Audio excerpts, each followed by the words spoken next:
دوستو آداب۔ اسرار اردو کے اس چینل سے آپ سن رہے ہیں مسدس حالی، آپ پڑھ رہے ہیں، سیکھ رہے ہیں۔ آج ہم چلتے ہیں مزید اور 3 بند پہ۔ سب سے پہلے میں متن پہ آتا ہوں۔ وہ علم شریعت کے ماہر کدھر ہیں، وہ اخبار دین کے مبصر کدھر ہیں، اصولی کدھر ہیں، مناظر کدھر ہیں، محدث کہاں ہیں، مفسر کدھر ہیں، وہ مجلس جو کل سر بسر تھی چراغاں، چراغ اب کہیں ٹمٹماتا نہیں وہاں۔ آپ دیکھیے کہ اس پورے بند میں پہلے 4 مصروں میں شاعر نے، مولانا الطاف حسین خالین نے استفہامیہ انداز اپنایا ہے اور بہت سے سوالات کھڑے کیے ہیں۔ یعنی ایک دور میں یہ سارے علماء، یہ سارے ماہرین، یہ سارے عامل اور عالم اور علماء، یہ سارے موجود تھے اور اپنا اپنا کام کر رہے تھے۔ اب کہاں ہیں؟ مولانا حالی کہتے ہیں کہ اس امت کی جو خستہ حالی ہو چکی ہے، اور اس کا خستہ حالی کا ذکر کرتے ہوئے کہتے ہیں، اس کی پستی کا ذکر کرتے ہوئے کہتے ہیں کہ ایک وقت تو یہ علم و ادب کا گہوارہ تھی، مفسروں کا گہوارہ تھی، مناظرہ کرنے والے لوگ یہاں موجود تھے، لیکن اب وہ نہیں ہیں۔ پہلے مصرے میں کہتے ہیں کہ وہ علم و شریعت کے ماہر کدھر ہیں، جو علم بھی جانتے تھے اور شریعت جو اسلامی قوانین ہیں وہ بھی جانتے تھے اور ان پر عمل بھی کرتے تھے، وہ کہاں ہیں؟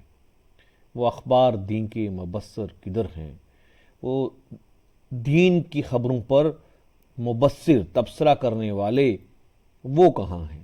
جو دین کی باتیں آپس میں کرتے تھے، ان پر تبصرہ کرتے تھے، ان کی نئی نئی اصطلاحیں نکالتے تھے اور سمجھانے کے کئی طریقے نکالتے تھے۔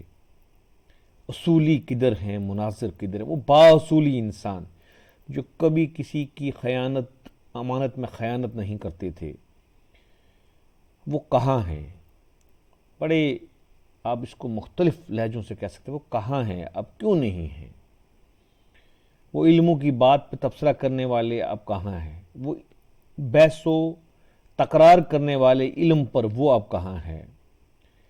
محدث جو حدیث جاننے والے ہیں، وہ حدیث سمجھنے والے، وہ حدیث سے آشنا لوگ، وہ اب کہاں ہیں؟ مفسر کہاں ہیں؟ وہ تفسیر لکھنے والے، وہ حدیث کی تفسیر لکھنے والے، وہ قرآن کی تفسیر لکھنے والے، وہ اب کہاں ہیں؟ ان میں اب کوئی بھی نہیں ہے۔ اور آخری شعر میں کہتے ہیں وہ مجلس جو کل سر بسر تھی چراغاں، چراغاں مطلب روشن تھی، آباد تھی، وہ ایسی مجلس، وہ ایسی محفل جو کل تک تو چراغاں تھی، روشن تھے، یہ سارے لوگ وہاں موجود تھے۔ اب کوئی چراغ بھی وہاں ٹمٹما نہیں رہا ہے، اب وہاں پر ایسا کوئی بھی نہیں ہے جس سے ہم ایسی امید رکھ سکتے ہیں۔ اس لیے قوم کی شان و شوکت اور وقار اب ختم ہو رہا ہے۔ اب مسلمان قوم پستی میں ہے، اور کتنا سچا بند کہا ہے۔ اب کہاں ہیں ان صحابہ جیسے باعمل لوگ؟ کہاں ہے وہ جو بھوکے رہ کر، دو زانو ہو کر حضرت محمد صلی اللہ علیہ وسلم سے علم سیکھتے تھے؟ انہوں نے قرآن کو حفظ کیا، انہوں نے احادیث کو حفظ کیا اور اس پر عمل کیا۔ آج اگر کسی کے پاس تھوڑا علم ہے بھی تو اس کا عمل کہاں ہے؟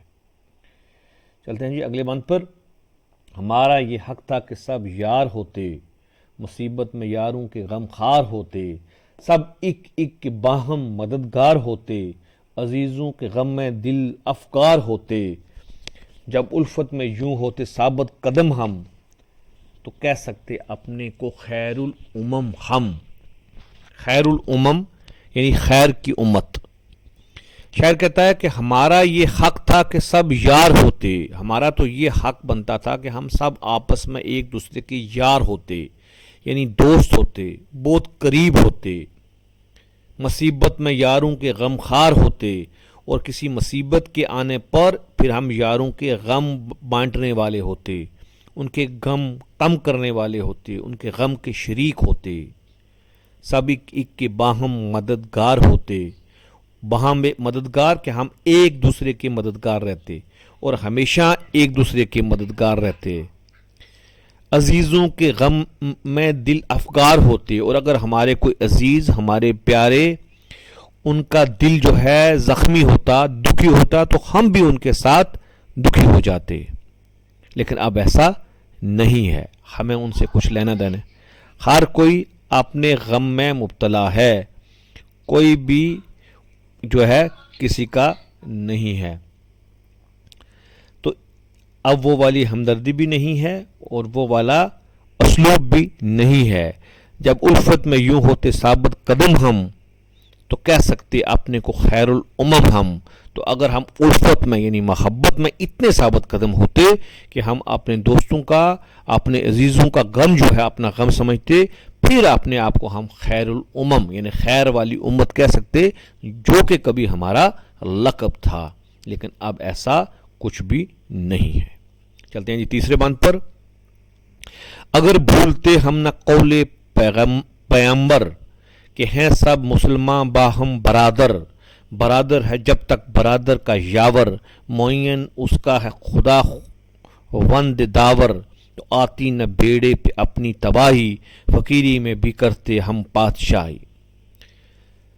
اب دیکھیے کہ اگر ہم نہ بھولتے قول پیغمبر کہ حضرت محمد صلی اللہ علیہ وسلم کا قول، ان کا کہنا، ان کا فرمانا ہم نہ بھولتے، جو انہوں نے بار بار کہا. اور انہوں نے کہا کہ سب مسلمان اور ہر مسلمان ایک دوسرے مسلمان کا بھائی ہے.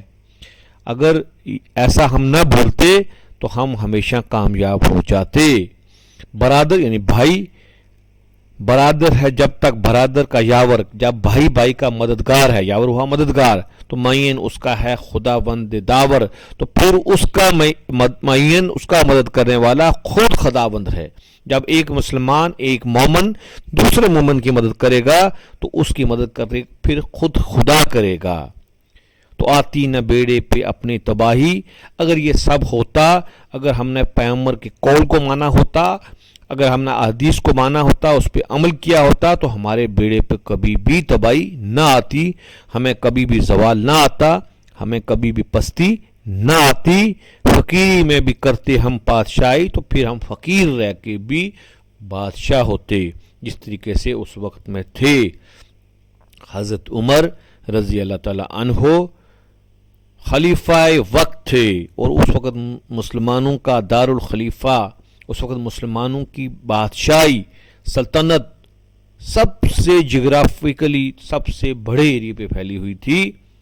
یہ سب عرب کے سب ممالک، ایران، فارس اور افریقہ تک پہنچ کے تھے.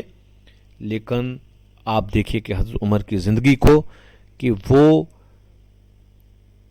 اپنے دیے کا تیل بھی سوچ سمجھ کے جلاتے تھے اور بادشاہ تھے، کیونکہ وہ پیغمبر کے قول کے سچے پائے دار تھے.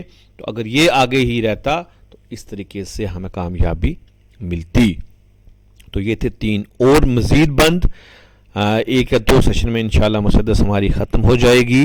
آپ اپنے دوستوں میں شیئر کرتی رہیے، لائک کرتے رہیے. خدا حافظ.